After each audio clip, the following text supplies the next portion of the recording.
মুসলিম দাবি করে কি করে না? তাহলে এরা কি সকলে মুসলমান বিশ্বাস করেন?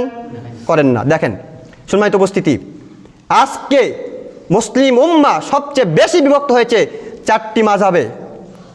চারটি মাযহাবে বিভক্ত নেই। হানাফি মাযহাবে একদল বিভক্ত হয়ে আছে, মোস্ট যেগুলো দল বলছি, হানাফি মাযহাবে একদল বিভক্ত, শাফি মাযহাবে একদল বিভক্ত, আপনার ইমাম মালিকের মাযহাবে একদল বিভক্ত, আহমদ বিন হাম্বলের একদল বিভক্ত। এই যে চারজন ইমামের মূল চারটি দলে বিভক্ত হয়ে আছে না নাই সারা বিশ্ব? আছে। এই চারটি দলের নেতার কিছু কওল আপনাদের সামনে পেশ করব। দেখেন, হানাফি মাযহাবে সবচেয়ে বড় একটা কিতাব দুরুরে মুখতার, নাম শুনেছেন? এই দুরুরে মুখতার হানাফি মাযহাবে সবচেয়ে বড় একটা গ্রন্থ, যার ব্যাখ্যা গ্রন্থ হচ্ছে রাদ্দুল মুখতার। এই ব্যাখ্যা গ্রন্থের প্রথম খণ্ড 462 পৃষ্ঠা। ফতোয়ায়ে শামী হানাফি মাযহাবের ফতোয়ার একটা কিতাব, নাম শুনেছেন? এই ফতোয়ায়ে শামী প্রথম খণ্ড 46 পৃষ্ঠা।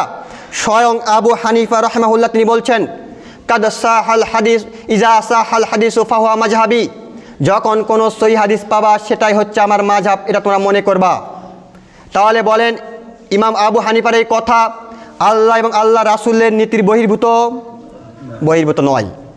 আর একটি গ্রন্থ হানাফি মাযহাবে প্রসিদ্ধ একটি গ্রন্থ, সেটা হচ্ছে মুকাদ্দামাতুল হাদায়া, প্রথম খণ্ড 93 পৃষ্ঠা। ইমাম আবু হানিফা রাহিমাহুল্লাহ বলছেন, কি বলছেন? লা ইউহিল্লু লিআহাদিন, কারো পক্ষে হালাল নয়, কারো পক্ষে বৈধ নয়, কারো পক্ষে জায়েজ নয়, আইয়াহুযা বিকাউলিনা, আমার কথাকে গ্রহণ করা, মা আলাম ইয়া আলাম, যতক্ষণ পর্যন্ত সে জানবে না, মিন আইনা আখাযনাহু, আমি আবু হানিফা কথা কোথা থেকে নিয়েছি। বুঝতে পারলেন কথা? আবু হানিফা বলছেন যে কারো পক্ষে জায়েজ নয়, বৈধ নয় আমার কথাকে গ্রহণ করা, যে কথা আমি কোথা থেকে নিয়েছি এটা না জানা পর্যন্ত। আপনি যে বললেন আবু হানিফা এশার সলাতের ওযু দিয়ে ফজর পড়ছে 40 বছর, যদি আবু হানিফা এই কথা না বলে থাকে তাহলে আপনি বললেন কেন? আপনি হচ্ছেন মিথ্যক, আপনি আবু হানিফাকে মানেন না। দেখেন আবু হানিফা আরও বলছেন, হুজ্জাতুল্লাহিল বালিগা একটা বিখ্যাত গ্রন্থ, সেই গ্রন্থের কত পৃষ্ঠায়? প্রথম খণ্ড 331 পৃষ্ঠা। ইমাম আবু হানিফা বলছেন, হারামুন, তার জন্য হারাম, মাল্লাম ইয়ারিফ দালিলিন, যে আমার কথার দলিল জানে না, আন ইফতাবে কালামিহি, সে আমার কথা দিয়ে ফতোয়া দেওয়া তার জন্য হারাম। যেই ব্যক্তি জানে না আবু হানিফার কথার দলিল, সেই ব্যক্তি আবু হানিফার নামে কোনো ফতোয়া জারি করতে পারবে না।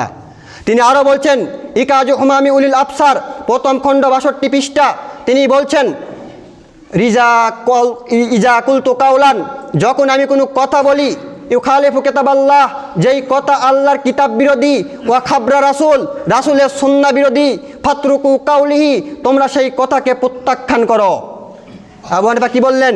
যখন আমি কোনো কথা বলি, সেই কথা যদি আল্লাহর কিতাব বিরোধী হয়, রাসূলের সুন্নাহ বিরোধী হয়, সেই কথাকে তোমরা দেওয়ালে নিক্ষেপ করো, সেই কথাকে তোমরা প্রত্যাখ্যান করো। তাহলে এই কথার অর্থ কি এটা যে আবু হানিফা যেটা বলছে সেটাই চূড়ান্ত? তাহলে যারা আজকে আবু হানিফার নাম ভাঙিয়ে আবু হানিফাকে পচাচ্ছে এবং আবু হানিফার নামে মাযহাব তৈরি করেছে, তারা সঠিক পথে আছে না বেঠিক পথে আছে? কারণ আবু হানিফা দায়িত্বহীন চারটি কাউল বললাম। এই বাংলার জমিনে, আসমানের নিচের জমিনের উপরে যদি আবু হানিফার সবচেয়ে উত্তম অনুসারী যদি কেউ থাকে, সেটাই হচ্ছে আহলুল হাদিসেরা। কারণ আবু হানিফা বলেছে যখন কোনো সহিহ হাদিস পাবা সেটাই আমার মাযহাব, আর সেই সহিহ হাদিসের উপরে আহলুল হাদিসের আজও টিকে আছে। যারা আজকে আবু হানিফাকে পচিয়ে তার নামে মাযহাব তৈরি করেছে, এরা কেউ প্রকৃত আবু হানিফার অনুসারী নয়, এরা হচ্ছে আশারি আর মাতুরিদি, এরা আবু হানিফার অনুসারী নয়। আসমানের নিচে জমিনের উপরে আহলে হাদিসের সর্বোচ্চ অনুসারী যদি কেউ থাকে তাহলে সেটাই আহলে হাদিসরা, বলুন আলহামদুলিল্লাহ। বরং যারা আবু হানিফার নামে মাযহাব তৈরি করেছে, তারা আবু হানিফাকে সম্মান দেওয়া তো দূরের কথা, তাকে পচিয়ে দিয়েছে। দেখেন আরেকটি মাযহাব, মালিকি মাযহাব, ইমাম মালিকের নামে প্রতিষ্ঠিত আছে। ইমাম মালিককে বলা হয় ইমামুন দারে হিজরাহ, মদিনার ইমাম, অনেক বড় ইমাম, তার নামে একটা মাযহাব আছে। কি মাযহাব? মালিকি মাযহাব। তো ইমাম মালিকের একটা কাউল আপনাকে দেখাই। কাউলটি পাবেন আপনি তালিকাতুল আলবানী আলা সিরাতে মুস্তাকিম, প্রথম খণ্ড 3 পৃষ্ঠা। এই গ্রন্থে তিনি বলছেন, কি বলছেন? তিনি বলছেন যে মানিবতাদা বিদাতান ইয়ারাহা হাসানাতান, যখন কোনো ব্যক্তি কোনো বিদাত করে তখন ভালো মনে করেই করে। ভালো মনে করে না? আপনি 5 ওয়াক্ত সালাতের জায়গায় 6 ওয়াক্ত পড়বেন, আপনার ধারণা 5 ওয়াক্ত পড়ে যদি 25 নেকি হয়, 6 ওয়াক্ত পড়লে 30 নেকি হবে? তাহলে আপনি কই সালাত ছাড়বেন না, তার মানে ভালো মনে করে করবেন। কিন্তু মূলনীতি কার থাকতে হবে? রাসূলের। রাসূল দিয়েছে কয় ওয়াক্ত? 5 ওয়াক্ত। আপনি করলেন কয় ওয়াক্ত? 6 ওয়াক্ত। আপনার আমল বাতিল না টিকবে? বাতিল হবে। তার মানে মূলনীতি হবে রাসূলের, আপনার মূলনীতি নয়। ইসলাম নির্ভর করে মুহাম্মদ সাল্লাল্লাহু আলাইহি ওয়াসাল্লামের মূলনীতির উপরে, কোনো মক্কার মূলনীতির উপর নয়, মদিনার মূলনীতির উপর নয়, কোনো শায়েখ মাশায়েখের মূলনীতির উপরে নয়। এই কথা ইমাম মালিক বলছেন। যখন কোনো ব্যক্তি কোনো বেদাত করে তখন কি করে? ভালো মনে করেই করে। যখন ভালো মনে করে আপনি কোনো বেদাত করবেন তখন আপনি কি বলছেন জানেন? ওয়া জামা আন্না মুহাম্মদ খানা রিসালাতান, তখন আপনি দাবি করছেন মুহাম্মদ সাল্লাল্লাহু আলাইহি সাল্লাম রিসালাতে খেয়ানত করেছে। বুঝতে পারেননি? নাউজুবিল্লাহ। মানে আপনি যখন 5 ওয়াক্তর জায়গায় 6 ওয়াক্ত পড়ছেন তখন বলছেন যে মুহাম্মদ সাল্লাল্লাহু আলাইহি সাল্লাম 5 ওয়াক্ত সালাত আদায় করতে বলেছে, যদি আরেক ওয়াক্ত বেশি করতাম কতই না নেকি হতো। মনে হয় মোহাম্মদ এটা বলেনি, খেয়ানত করেছে। এ অপবাদ হচ্ছে না ভাই? হচ্ছে না? আপনি অগোচরে মুহাম্মদ সাল্লাল্লাহু আলাইহি ওয়াসাল্লামের উপর খেয়ানতের অপবাদ দিচ্ছেন, অথচ আল্লাহ সার্টিফিকেট দিচ্ছেন। আল্লাহ বলছেন কি? আপনি খুলুন সূরা মায়েদা 67 নম্বর আয়াত। আল্লাহ বলছেন, ইয়া আইয়ুহান নবী, হে নবী, বাল্লিক, তুমি পৌঁছিয়ে দাও মা উনজিলা ইলাইকা মির রব্বিক, তোমার রবের পক্ষ থেকে যেটা নাজিল করা হয়েছে। কি বলেছে? তোমার ব্যক্তিগত কথা পৌঁছিয়ে দাও, এই কথা বলেছে? কি বলছে? মা উনজিলা ইলাইকা মির রব্বিক, তোমার রবের পক্ষ থেকে যেটা নাজিল করা হয়েছে সেটা তুমি পৌঁছিয়ে দাও। তারপরের বাক্যে বলছে কি? ফাইন লাম তাফআল, তুমি যদি তা না করো ফামা বাল্লাগতা রিসালাতাহু, তাহলে তোমাকে যে রিসালাতের দায়িত্ব দিয়েছিলাম সেই রিসালাতের দায়িত্ব তুমি খেয়ানত করলে। মুহাম্মদ সাল্লাল্লাহু আলাইহি ওয়াসাল্লাম কি রিসালাতের দায়িত্ব খেয়ানত করেছে?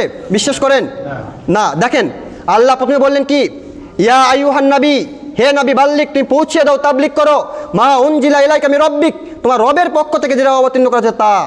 তো মুহাম্মদ সাল্লাল্লাহু আলাইহি ওয়াসাল্লাম ওহী ব্যতীত কিছু বলেছে? বিশ্বাস করেন? আল্লাহ এই কথা বললেন কাকে? মুহাম্মদকে। আবার আল্লাহ সত্যায়ন করছেন মুহাম্মদ সাল্লাল্লাহু আলাইহি ওয়াসাল্লামের বিষয়ে। কোথায় পাবেন? সূরা নজম 3 এবং 4 নম্বর আয়াত। আল্লাহ বলছেন, ওমা ইয়ানতিকু আনিল হাওয়া ইন হুয়া ইল্লা ওয়াহয়ুহা, মুহাম্মদ সাল্লাল্লাহু আলাইহি ওয়াসাল্লাম নিজে থেকে কিছু বলে না, যা বলে সেটা কি? ওহী। তাহলে আল্লাহ এখানে বলে দিল না মুহাম্মদ ওহী দিয়ে কথা বলে? আল্লাহ তার পরে বাক্যে বললেন, ফাইন লাম তাফআল, যদি তুমি পৌঁছে না দাও ফামা বাল্লাগতা রিসালাতাহু, তাহলে আমি আল্লাহ তোমাকে যে রিসালাতের দায়িত্ব দিয়েছিলাম সেটা তুমি খেয়ানত করেছো। তো মুহাম্মদ সাল্লাল্লাহু আলাইহি ওয়াসাল্লাম রিসালাতের দায়িত্ব খেয়ানত করেছে? করেনি। প্রমাণ নেন। আল্লাহর নবী বিদায় হজের ভাষণে বললেন, হে সাহাবীরা, হাল বাল্লাগতা রিসালাতাহু, আমি কি আমার রিসালাতের দায়িত্ব পালন করেছি? তখন সাহাবীরা বলছে, কালার নাম, হ্যাঁ আল্লাহর নবী, আপনি আপনার রিসালাতের দায়িত্ব পালন করেছেন। কে বলল? সাহাবীরা বলল। সাহাবীরা বলছে যে হ্যাঁ আপনি রিসালাতের দায়িত্ব পালন করেছেন। তখন মুহাম্মদ সাল্লাল্লাহু আলাইহি ওয়াসাল্লাম বলছেন, আল্লাহু মাশহাদ, আল্লাহ তুমি সাক্ষী থাকো, আল্লাহু মাশহাদ, আল্লাহ তুমি সাক্ষী থাকো, আমি রিসালাতের দায়িত্ব পালন করেছি। উপস্থিত সাহাবীরা তার স্বীকৃতি দিয়েছে, আল্লাহ তুমি আমাকে কিয়ামতের মাঠে কঠিন করে ধরো না। ফাবাল্লিগু শাহিদা ওয়াল গায়বা, উপস্থিত সাহাবীরা তোমরা যে স্বীকৃতি দিলে যে আমি মুহাম্মদ সাল্লাল্লাহু আলাইহি ওয়াসাল্লাম রিসালাতের খেয়ানত করিনি, যা কল্যাণকর সব বলে দিয়েছি, যা অকল্যাণকর সব বলে দিয়েছি, কোনটা গোপন করিনি, এই কথা আজকে যারা উপস্থিত হয়নি তাদেরকে তোমরা বলে দাও। তাহলে এই আয়াত দ্বারা কি আল্লাহ রাসূলের সত্যায়ন হলো না? তারপরেও কেন আপনাকে রাসূলের কথা ভালো লাগে না? এই কথা ইমাম মালিক বলছেন, যখন কোনো ব্যক্তি বেদাত করবে সেটা কি হবে? ভালো মনে করে করবে। আর সে অপবাদ দিচ্ছে যে মুহাম্মদ সাল্লাল্লাহু আলাইহি ওয়াসাল্লাম রিসালাতের খেয়ানত করেছে। নাউজুবিল্লাহ। তার মানে ইমাম মালিকের নামে মাযহাব প্রতিষ্ঠা করে রাসূলের বহির্ভূত যত আমল প্রতিষ্ঠা আছে ওই মাযহাবে সমস্ত কিছু বাতিল, একটাও গ্রহণযোগ্য নয়। সম্মানিত উপস্থিতি, আর একটি মাযহাব ইমাম শাফির নামে আছে, শাফিঈ মাযহাব। শাফিঈ মাযহাবের ইমাম শাফি, ইনি কি বলছেন দেখেন, আপনি পাবেন ইকাজু হুমামি উলিল আবসার গ্রন্থ, প্রথম খণ্ড 130 পৃষ্ঠা।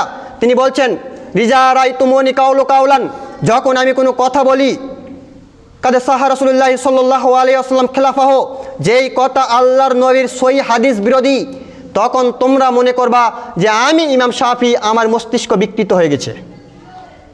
কথা বুঝতে পারেননি? ইমাম শাফি কি বলছে?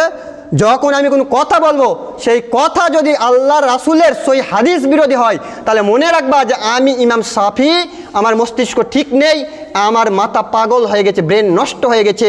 কারণ আমি যদি ব্রেন ভালো থাকতো তাহলে আমি কখনো আল্লাহ এবং আল্লাহ রাসূলের বহির্ভূত কথা বলতাম না।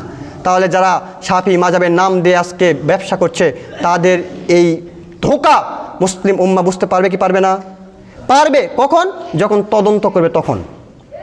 আর একটি মাযহাব প্রতিষ্ঠিত আছে, হাম্বলি মাযহাব, যার নামে প্রতিষ্ঠিত তিনি কে? ইমাম আহমদ বিন হাম্বল, যিনি 10 লক্ষ হাদিসের হাফেজ। তার নামে একটা মাযহাব তৈরি করা হয়েছে। কি মাযহাব? হাম্বলি মাযহাব। এই মাযহাবের এই নেতা ইমাম আহমদ বিন হাম্বল যার নামে প্রতিষ্ঠিত আছে, তিনি কি বলছেন দেখেন, আপনি পাবেন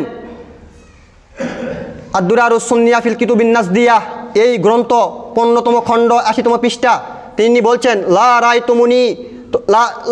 রায়তুমুনি, তোমরা আমার ইত্তেবা করো না, আমার অনুসরণ করো না। ওলা রায়তু আবু হানিফা ও শাফি ও মালিকি ও হাম্বলি ও সুফিয়ান আশ-শাওরি, তোমরা লা তুকাল্লিদুনি, তোমরা আমার ইত্তেবা করো না। ওলা তুকাল্লিদু আবু হানিফার ইত্তেবা করো না। ওলা শাফির ইত্তেবা করো না। ও মালিকের ইত্তেবা করো না। ও সুফিয়ান শাওরির ইত্তেবা করো না। কেন? তারা কেউ ভুলের ঊর্ধ্বে নয়। কিন্তু তোমরা দেখো যে এই ইমাম মালিক, ইমাম শাফি, ইমাম আহমদ বিন হাম্বল, ইমাম আবু হানিফা, ইমাম সুফিয়ান শাওরি, এরা কোথা থেকে নিয়েছে, সেখান থেকে তোমরা কথা নাও, তাহলে তোমরা হক পাবা। আর যদি এদের অনুসরণ করো তাহলে তোমরা বাতিল হয়ে যাওয়া। তাহলে কোনো মাযহাবের ইমাম বললো যে আমার কথাকে গ্রহণ করো? কোনো মাযহাবের ইমাম বলেনি যে আমার কথাকে তোমরা গ্রহণ করো। সম্মানিত উপস্থিতি, সময় মনে শেষ, আমি আর 2-1 মিনিট নিচ্ছি, আপনারা মনে কিছু নেবেন না। দেখেন, কোনো মাযহাবের ইমাম, 4টে প্রতিষ্ঠিত মাযহাব, কোনো